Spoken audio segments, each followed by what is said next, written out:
Imagine moving into your dream home, only to discover something evil already lives there. This is the terrifying true story of 30 East Drive, where an ordinary family faced Britain's most violent poltergeist, the Black Monk of Pontiffract. Furniture flew, their daughter was attacked, and even priests couldn't stop the horror. Would you spend one night in this house? Stick around, because what happened here will haunt you forever. Help us hit 1,000 subscribers so we can keep uncovering these terrifying true stories. Tap that subscribe button before the ghosts notice you. 1. Borley Rectory. Borley Rectory is often called the most haunted house in England. Built in 1862 in Essex, this creepy house became famous for its many ghostly sightings and strange events. The first reported haunting happened in 1885 when the Bull family, who lived there, claimed to see a ghostly nun walking near the house. Locals said the nun was the spirit of a woman who was killed long ago for loving a monk from Borley Monastery. People also reported hearing unexplained footsteps, whispers, and even phantom horse carriages at night. One of the scariest things about Borley Rectory was the poltergeist activity. Objects would move on their own, doors slammed shut with no one near them, and some visitors felt invisible hands touching them. In 1928, the Smith family moved in and experienced even worse hauntings. They saw floating lights, heard strange knocking, and found messages written on the walls that no one had written. A famous ghost hunter, Harry Price, investigated the house and claimed to have spoken to spirits through seances. The ghosts told him terrible stories, including a murder in the house long ago. The most terrifying event happened after the rectory burned down in 1939. Even in ruins, people reported seeing the ghostly nun and hearing screams at night. Some say the fire itself was caused by the spirits. Later, a woman visiting the ruins took a photo that showed a ghostly figure in the window, even though no one was there. Many believe the land itself is cursed because of its dark past. Even today, people say Borley Rectory is still haunted. Visitors feel sudden cold spots, hear ghostly voices, and sometimes see shadowy figures near the old ruins. Whether you believe in ghosts or not, the stories of Borley Rectory are some of the scariest in Britain. The mix of real witness accounts, unexplained events, and tragic history makes it one of the most feared haunted places in the UK. 2. Rainom Hall. Rainom Hall in Norfolk is one of the most famous haunted houses in Britain, mainly because of the Brown Lady, a ghost whose photograph is considered one of the best pieces of evidence of the supernatural. The grand old house has been standing since the 17th century, but its beauty hides a dark and ghostly secret. The spirit is said to be Lady Dorothy Walpole, the sister of Britain's first Prime Minister, Robert Walpole. According to legend, she died in a terrible way. Some say she fell down the grand staircase, while others believe her cruel husband locked her away until she died of sadness. Whatever the truth, her ghost has haunted Rainom Hall for centuries. The first sighting of the Brown Lady was in the 1800s when a man named Colonel Loftus saw her walking the halls. He described her as a noblewoman in an old brown dress, with empty, glowing eyes. The most famous encounter happened in 1936 when two photographers from Country Life magazine were taking pictures of the house. As they stood on the stairs, they saw a misty figure floating towards them, a woman in a brown gown with a pale, lifeless face. They quickly took a photo, and when it was developed, the ghostly image of the Brown Lady was clear. Experts examined the photo and said it was not faked, making it one of the most convincing ghost pictures ever taken. People who visit Rainom Hall still report strange things happening. Some hear the sound of a woman crying late at night, while others feel a cold presence near the staircase. A few have even seen the Brown Lady staring at them from the windows when no one is inside the house. Workers at the hall tell stories of doors slamming by themselves and lights flickering for no reason. The ghost seems to be tied to the unhappy life of Lady Dorothy, and many believe she will never leave. Whether the Brown Lady is real or just a legend, the stories and the famous photograph make Rainom Hall one of the most chilling haunted places in the UK. The idea of a sad, angry spirit trapped in the house is enough to send shivers down anyone's spine. Even today, those who walk through its grand halls wonder if they might catch a glimpse of the ghostly woman in brown, watching them from the shadows. 3. Plucklay Village. Plucklay, a small village in Kent, holds the title of the most haunted village in England, with over a dozen reported ghosts.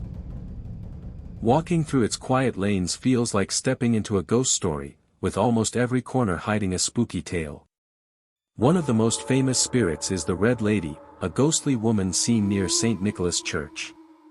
Dressed in a flowing red gown, she is said to be the spirit of a heartbroken mother who died searching for her lost child.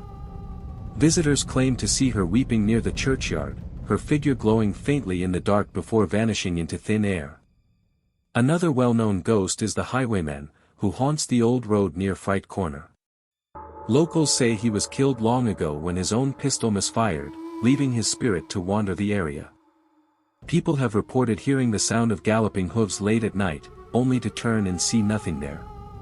Some have even seen a shadowy figure on horseback, his face hidden by a dark cloak, watching them before disappearing into the mist. One of the creepiest spots in Plucklay is the Black Horse Field, where the ghost of a hanged man is said to appear. Years ago, a farm worker took his own life there, and now his restless spirit lingers. On foggy nights, witnesses have seen the outline of a body swinging from an invisible noose, swaying gently in the wind. Others have heard choking sounds or felt an unseen presence following them through the field. Even the village's old pub, the Black Horse, has its own ghost, a playful but eerie spirit called the Watercress Woman. She was a local seller who drowned in a nearby stream, and now her ghost is said to knock over drinks and move objects behind the bar. Staff and customers have heard her whispering or seen glasses slide across tables with no one touching them. With so many ghosts packed into one tiny village, it's no wonder Plucklay is famous for its hauntings. Whether it's the Weeping Red Lady, the Phantom Highwayman, or the Hanged Man in the Field, the village feels alive with the dead. Visitors often leave with stories of cold spots, strange noises, or even full-bodied apparitions. Whether you believe in ghosts or not, Plucklay's eerie atmosphere and real-life ghost sightings make it one of the scariest places in Britain. For Chillingham Castle. Chillingham Castle in Northumberland is one of Britain's most haunted places, with a history soaked in blood and cruelty. Built over 800 years ago, this grim fortress was once a place of torture and death, and many believe the tormented souls of its victims never left. The castle is so full of ghosts that visitors and staff report strange happenings every day. The most famous spirit is the Blue Boy, a sad little ghost who haunts the castle's pink room. Guests staying there have woken up screaming in the middle of the night, seeing a bright blue flash of light before the figure of a young boy appears, dressed in blue clothing from centuries ago. Some hear his cries echoing through the walls, as if he is trapped inside them. Workers digging near the castle once found the bones of a child hidden behind a thick wall, his hands still twisted in fear. Many believe this was the Blue Boy, walled up alive long ago. Another terrifying ghost is the White Pantry Lady, a woman in white who appears in the castle's pantry. She floats silently, her face filled with sorrow, before vanishing into the darkness.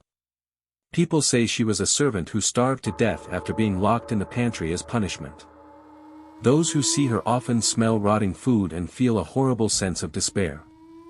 The castle's dungeon is even worse, a place where prisoners were left to die in agony.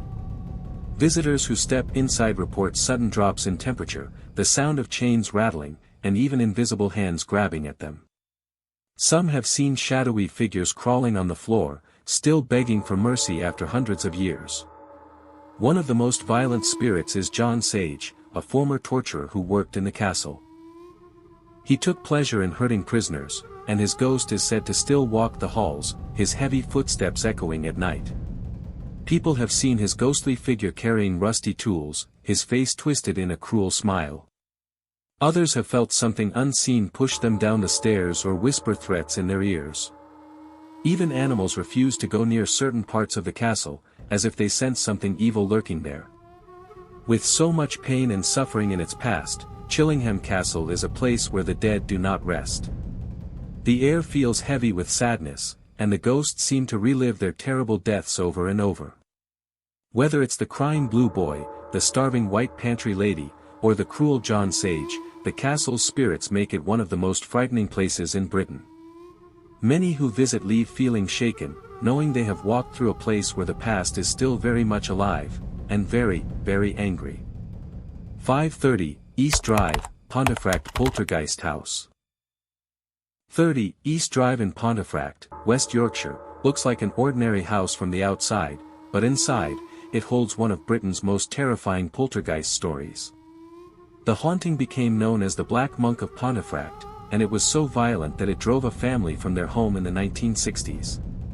The Pritchard family moved into the house thinking it was just a normal, quiet place to live, but within weeks, strange things began happening.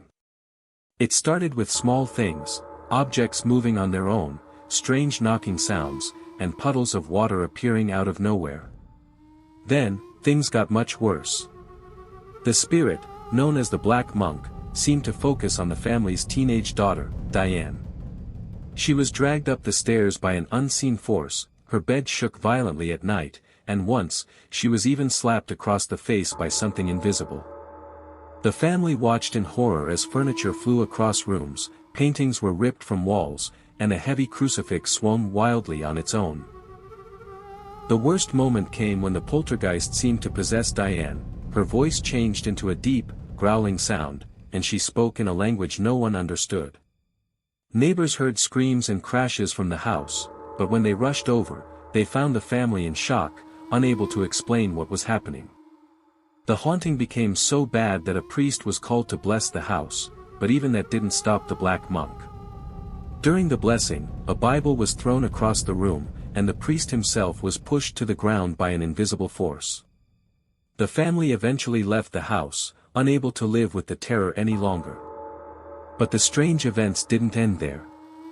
New owners and visitors have reported feeling watched, hearing footsteps in empty rooms, and even seeing a dark, hooded figure standing in the corners. Some have been scratched or grabbed by unseen hands, and others have recorded ghostly voices whispering threats. Today, 30, East Drive is known as one of the most active haunted houses in Britain. Paranormal investigators and brave visitors still go there, hoping to witness the Black Monk's terrifying power. Many leave shaken, with stories of objects moving, sudden cold spots, and the feeling of being followed by something unseen. Whether the spirit is a monk from the past or something darker, the house remains a place of fear. The Pritchard family's nightmare proves that some hauntings are not just shadows and whispers, they are violent, angry, and very, very real.